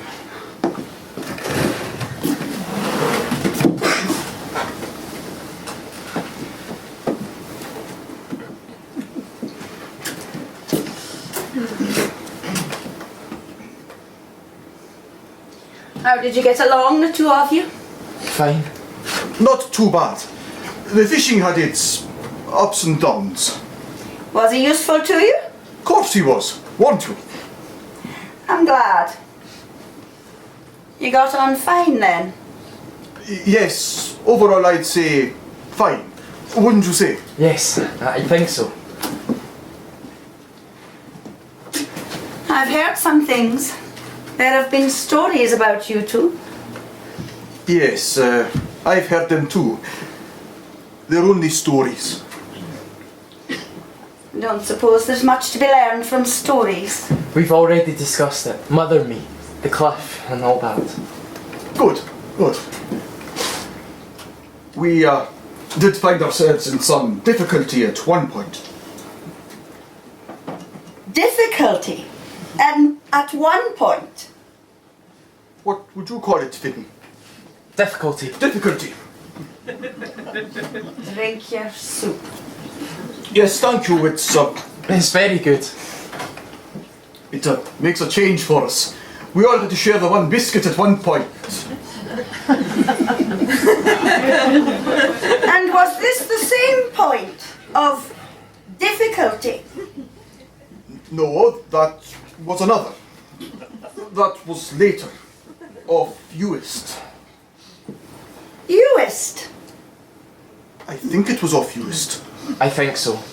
You mustn't worry though. Oh, mustn't I? I've never lost a man yet. Mother, we know what we're doing. Do you? I was sorry to hear about Tormod. I've never met your father, of course, but I'm sure that he was a fine man. He was just a boy. Well, I'm sure he'd be very proud of you. You and Finn. I spoke to Mr. Gordon. The school teacher? What for? He told me you're his most promising scholar. Did he now? What did he tell you that for? He said, if you wanted, he could teach you privately. We can afford it now. Why? What's he going to teach me? He said he could teach you Latin. Latin? For you to enter the university in Aberdeen. He said he studied there himself and he knows the people. He said he would discuss it with you, if you wanted. Latin? For the university. The university? Me? Mother, are you serious? Yes. Well, Finn? What? I don't want to be a teacher. I don't want to be a minister. But you could be if you wanted to. What? Finn, it's worth considering. But who would do the work here, when I was away in Aberdeen speaking Latin? I could hire a man. I would need to hire a man if you were out at sea. I'll talk to my cousin. He'd be willing. At sea, I'd be earning money. You'd earn money as a teacher or a minister. Mother, are you mad? A teacher? Well, what are you now but a labourer? Have you thought all of this out? Yes. It's what I want for you. I mean the two of you. The two of you together. By God, Roddy Sinclair, I thought more of you than that. Finn, this is the first To time conspire against a man with his mother. What kind of a man do you think you are? That's enough now. This has nothing to do with Roddy. This is you and me. Then what's he doing here? Who does he think he is? Finn, it's just something I want you to think about. Why? Why, Mother? Is that what you want from me? Do you want me confined, locked up with a book? Is that what you want? Don't you know who I am? It might be worth thinking it over, Finn. Will you be needing him again, Roddy? What do you mean? Do you need my son on your boat? Well... Do you? What is this? You have a choice, Finn. You told me you went to sea because you needed to. That you climbed that cliff and risked your life because you needed to. Well, you don't need to anymore. You don't need to do anything. Do you actually need him, Roddy? No, I can't honestly say that I need him. Oh, don't you now? Your mother... My mother has nothing to do with it.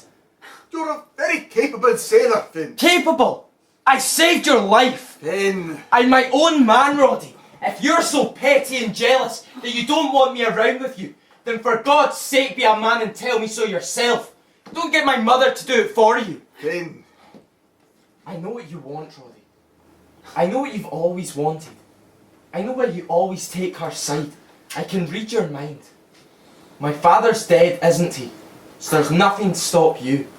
So you want me out of the way, locked up in Aberdeen, with a candle and a book. Don't talk to him like that. He's not my father. He never is going to be my father. Do you hear that? And I wouldn't fish for you now if you paid me double. We are just asking you to think. There's no need to think. You should have seen me out there, Mother. Tell her, Roddy. You're a very fair seaman, Finn. Fair. Fair, he says. But your mother's may be right. It's no work for someone of your intelligence.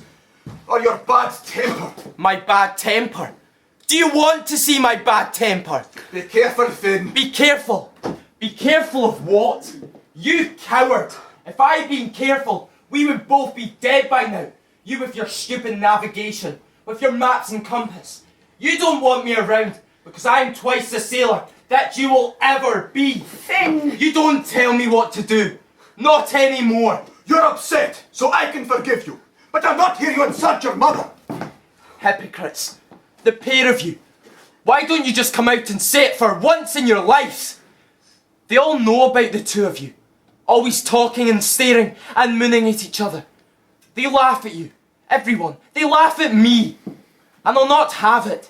I'll not stand for you humiliating me anymore. I've 20 sovereigns for you, Finn. They're yours. I've told you all that I wanted to. That's all I can do. I've been earning my own money. Good night, Mother. Captain Sinclair.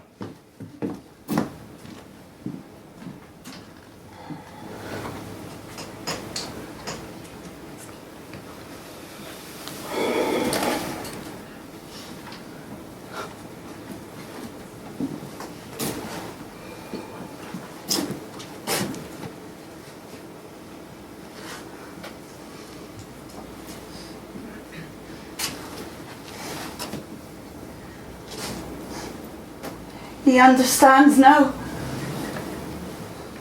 What does he understand? I don't understand. I had heard there was trouble between you. People try to make trouble. You're trying to make trouble yourself. What do you want from me? What do you want from him? Do you want him to be unhappy? I want him to live! He's going to live anyway. He's going to do whatever he wants. Then it doesn't matter. If he hates you, if he's unhappy, hard on him, easy on yourself. Easy! You act as if you're already dead. You hand down gifts, you make conditions, like you're writing a will. But you're still alive. Good. Oh, it doesn't matter. You can't stop him doing whatever he wants. I'm not trying to stop him. I'm not a fool. Then why are you trying to make him unhappy? I don't know! I'm wrong! I'm wrong about everything! I'm alone! And I'm tired! In my bones! Of the fear and the loneliness. I try to understand, but I've been alone too long. Come here. What for? I think you should come here. The widow woman and her money. Is that what you want? You can't keep putting up walls between yourself and the world, Katrine. Someday, the walls must come down. You being masterful with me now. I'm the master of nothing. I'm a cork tossed on the ocean. I got lost, blown out of the Minch, into the dark, into the swell of the ocean, in the infinite heaving swell. I'm nothing. I'm nobody. And it's past time, Katrine. It's past time that I came into land. I want you. I want you now. It's time that we buried the dead. Roddy, I don't have the heart. I don't. I'm asking to come to your bed. If you have a heart, I mean to find it. I mean to hunt it down. You're asking to come to my bed. I think I am, yes. It's about time. Close your eyes. Let me. Close Close your eyes. Be brave. Live. I don't know. Nobody does. Nobody knows anything.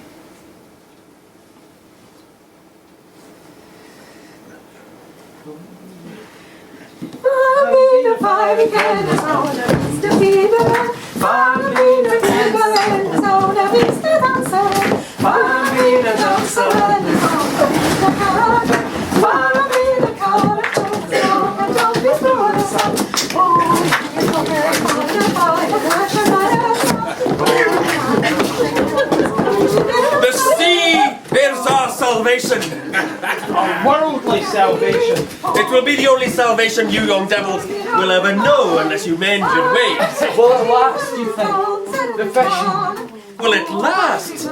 Man, the fishing will go on forever. You think? You're the canny one, Finn. I've my eye on you. Like you did with Roddy Sinclair all those years ago. And now you shouldn't be drinking like that. Young fella like you. You sold it to me, Mr. Hendry. Mr. Hendry. What is it? How much to buy a boat? How much to buy a boat and initial outlay? To come and fish for you? Out to Dunstan? No. Livestock. Helmsdale, not here. Have you spoken to Roddy? Never mind, Roddy. Well, for £10, I could give you the Solaire for a season out of Helmsdale. I'll take it. You'll take it? How will you take it? You're a boy. I'll bring you the money in the morning, Mr. Will you, my God? I'll bring you the money in the morning. What the hell's he drinking, Mr. Henry? Ambition. I know you sell me a bottle of that. University. Latin. Amo, amas, ananas, amos. What are you on about? Te amo, una. What? I don't need any more Latin than that. I'm going to buy a boat. Your own boat? My own boat. I'll be fishing out of Helmsdale. What? I said, will you marry me? You're drunk. I'm free. I'm free, I'm free, I'm free. Will you marry me? Finn! What are you doing putting your hands on my sister? Oh, back off, Callum. What? Are you deaf as well as stupid? Be careful, Finn, or I'll forget we're friends. Come on, Una. Leave hold of her! I don't care who you are. Out of here! Out of here now! And if you think I'm letting a hot-headed wee fool like you... I'm sorry. I'm sorry. Go home, Finn. Go home. Go home. I'll have your hide for this. I'm sorry. All of you. I said I'm sorry. I'm sorry. So, Finn left the drinking and the dancing behind him. Not knowing where he was going. Drunker than he'd ever been. Head swimming. Heart beating. He walked. He didn't know where. Some strange warning told him not to go back to the house where he had grown. Not yet. He scarcely knew where he was. But something in his solitary soul welcomed the silence. The lack of voices. Faces. Other bodies. He belonged this way. He felt. Obscurely. Alone. He was alone. And he found himself in the house of peace. And he thought, for the first time in years, of how he'd hunted, stalked, and killed a butterfly. A grey fool. God's fool, Roddy said. And how he was ashamed. And he thought of Una and what he had done. And knew that he was the fool. He was God's fool. I'm sorry. I'm sorry. I'm sorry.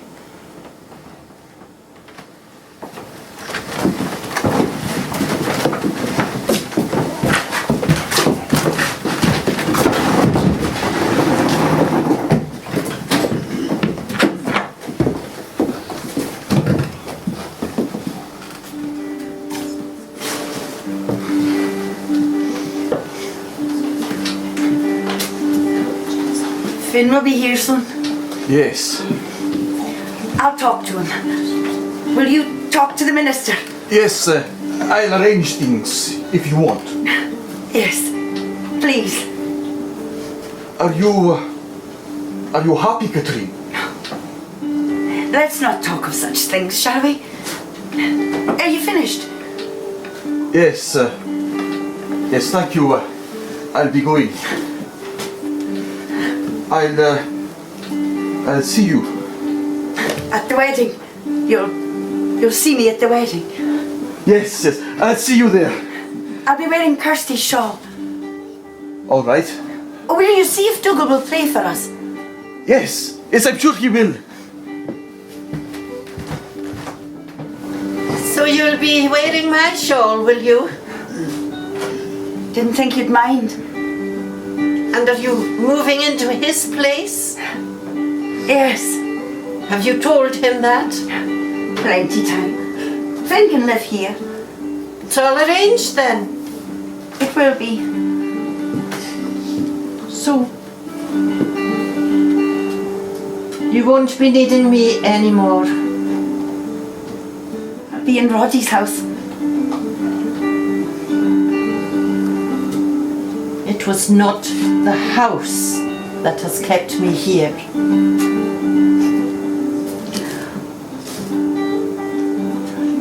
I'm so grateful to you. But no, I won't be needing you anymore. Thank you.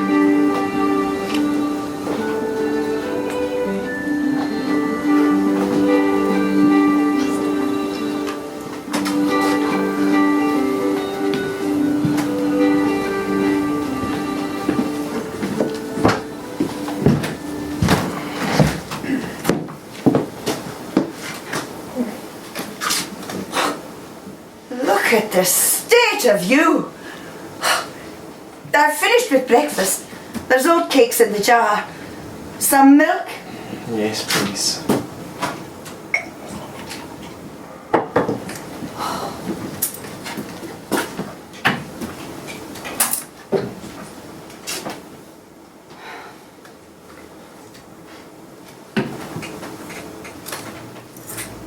I'm going to buy a boat. Finish your breakfast. I have something to tell you.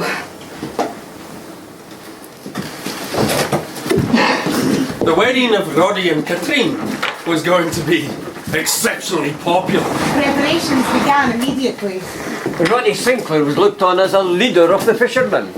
And his old saying that he was married to the sea. I am married to the sea. Come back at him with some enthusiasm. He was often subject to any kind of flighting. And his pride in his bride-to-be In Katrine. was none less obvious than his happiness within himself. There's no fool like an old fool. He said, the smile fairly curling of his teeth. For a week before the wedding, my house was open to everybody. And the harvest being in, we were in the mood for merriment. Well, most of us anyway.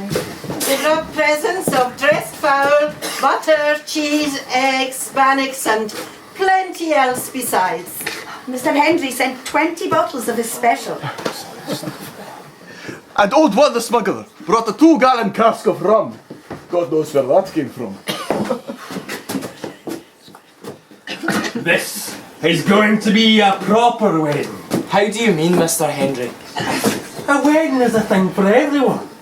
In the sight of man, as well as in the sight of God. Love a wedding. Why? Because there is hope for us all, boy. You're drunk, Mr. Hendry. I never get drunk. Stand on one leg then.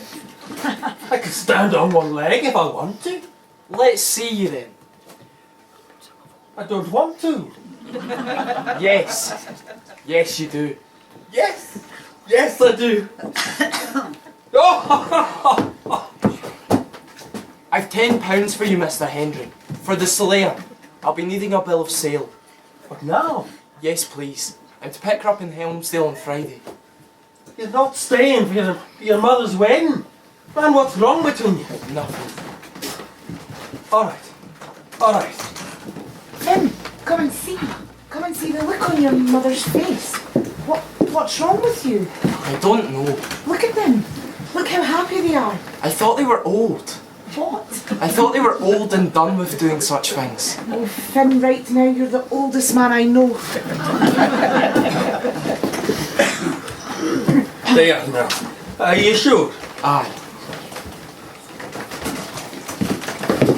It was nearly a year Finn was away. He never went to his mother's wedding. On the day of the ceremony itself, he was out in the Minch, hauling silver across his bows. I fished out of Wick and Thurso, Stornoway and Portree. I was gone for weeks that turned to months. I grew more used to myself and my own bones a little better every day. And then one day, my crew and I found ourselves in a strange deserted place. North Uist. Just a few farmers left there. And there was a girl there that sang a song.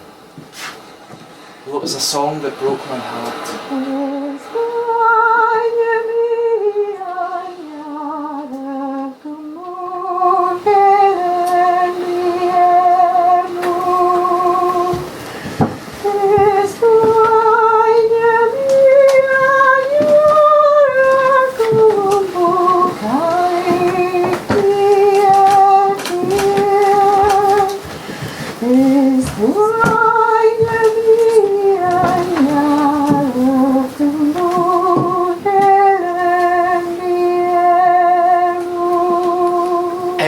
Dream of faces and forget my pride. It conjured my mother's voice. It drowned out my own complaints, my own foolishness. I forgot myself. It made me dream of Una's eyes and her smile. And it was then that I realised that it was time that I came home.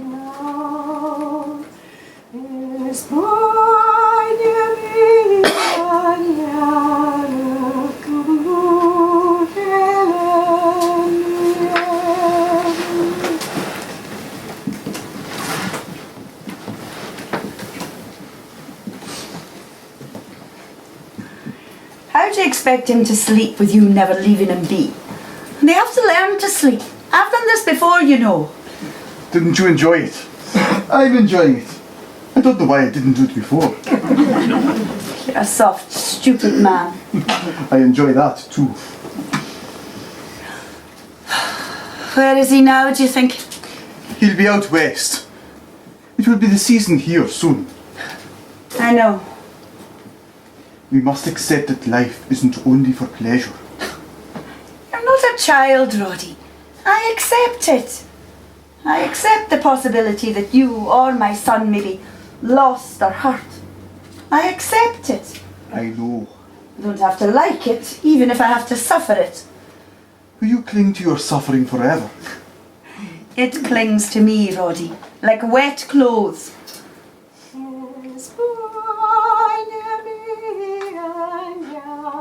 Listen. There's someone singing somewhere. You can hear it on the wind. It's an old song. What's the name of it again? I don't know it. You do. I don't. The rose. As the rose grows merry in time. That's the name of it. Come to bed, Roddy. In a minute. Listen for a minute. Weather was foul as he rounded Duncansby Head. It was all he could do to keep the boat off the rocks. Not everyone was going to be so lucky. Roddy, come quickly! They're run aground! Someone's run aground! Stay here. What if they're injured? I've Kirsty's medicines. Una, will you stay here with baby? My brother Callum's still out there. Then we'll take him to your granny on the way. Come on. Is the way with it? Oh, Look! There! oh, who is it? I don't know, I can't see! Oh, they're shipping water. Oh God, save them! Save them! It's Daniel! Daniel Bannerman! Everybody else is in! Oh, are you sure? It must be! My brother's still down there! Oh, no. They're working! But they can't get it off the rocks! Callum! Who is it? It must be Daniel Bannerman! Oh, God help them! Oh, they've hit! They're filling! Cam! It was in that moment, watching the boat break up on the rocks, Human beings became aware of the drawn-out, appalling nature of their own impotence. But Roddy, turning round like a trapped animal, saw Finn. Is she in yet? She's already breaking up! If you hold on, I'll go down. There's nowhere to anchor the rope! Then I suggest you hold on tight. Finn! Go on, Finn. You have to. The rest of you, take the string when I tell you! Let go when I tell you! I need to feel him on the other end! If you want more rope, give 1 pull, 2 to hold steady, 3 to bring you back! All right! Take care of yourself and don't get killed or I'll murder you! I'll go the edge! Take the string! Don't hang on the rope! I need to feel him! He wants more rope! Pay it out! Is he down? Someone! Scream! Go to the edge! Is he down? I can't see him! I can't see him! Oh, Jesus! He's coming up! Take the string!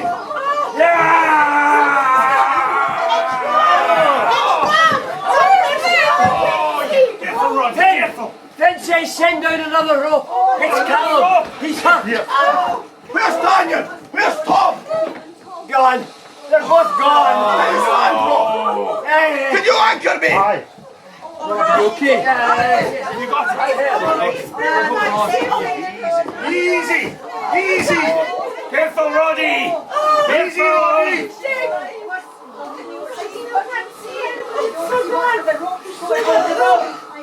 He's coming up! He comes! He's got a rope on him! Take a string!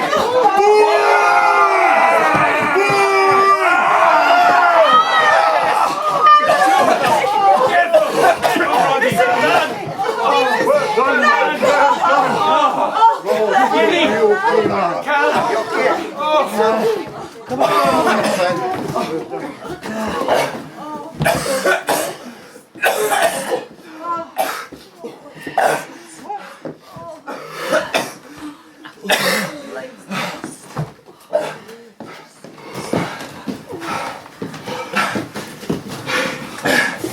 Finn! Roddy, How are you? good. You.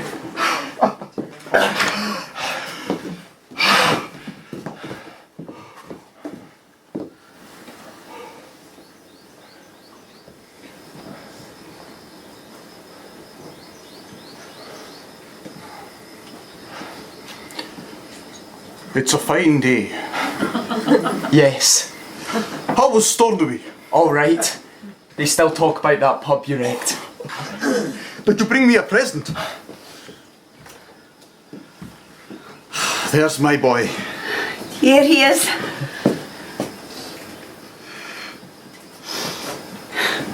Tormund, say hello properly to your big brother. Can I? Do you hear Zuna coming? Yes, she's... Have you set a date for your wedding yet? I've not asked her yet, Mother. Give her a rest. She'll be asking you if you don't hurry up. I've brought barracks and Cancan. Delicious. Thank you, dear. So you've met your wee brother now. Isn't he beautiful? No. He's got Roddy's nose, poor thing. So will you be settling back in Dunster then? Yes, I suppose. There's the croft to run, and I may as well fish for Hendry as any other bugger. Finn, what's your language? Not to mention the other attractions of the place. Landscape, history and so on. Like this place. Old stones. And new life.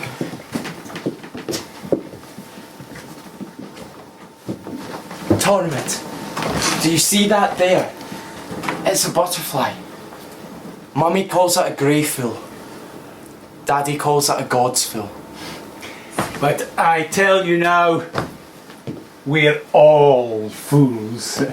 And there's nothing to be done but try to make the most of it. And remember your manners in the meantime. We call this place the House of Peace.